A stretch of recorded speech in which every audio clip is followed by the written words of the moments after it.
Hi guys, good afternoon. Ayan, meron pa akong bagong pasyente. Dala ni Brother Chito. Tanungin natin kung ano nangyari. O, sige, pangalan. O, yung tilok at maga ang kanyang paa. Sige po. Ako po si Christina Guevara. Nahulog po ako sa hagdan kanina. Sobrang maga po. Dito po ako dinala kay Sister Nene. Nene.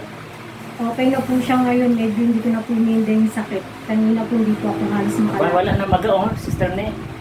Maraming salamat po. Ay guys, pagka kayo may injured tulad nito, approach lang pataas, no?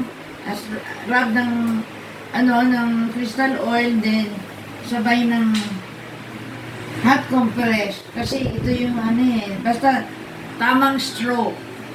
Pag nasa tamang stroke, mabilis, madali. Nag-lessen ang pain. Opo. Siyempre, yung maga oh. Salamat sa Diyos. So, hi guys, mamaya, sasabihin niya at ipakikita natin ang kanyang paa muli. Kasi, later, ha? Okay. So, ngayon, Sister Liz, okay na? Okay na po. Hello guys! Ay, tanawa. Hindi na makakita yung ating mga paraphernalia dito. Upo ka dyan. Okay na. Hello guys! Eto na po siya. Kanina nakahiga kasi ang sakit ng kanyang paa at maga. So ipakita mo yung paa mo ngayon. O tingnan mo. O, di ba? Ngayon, ano ang masasabi mo? Kumusta ngayon?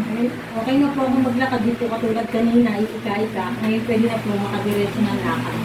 Ang talaga? Thank you po. Ano sasabihin mo kay El Shaddai? Thank you po yung Okay, tingnan natin ang lakad. Sige, ituro mo kung paano ka lumakad kanina.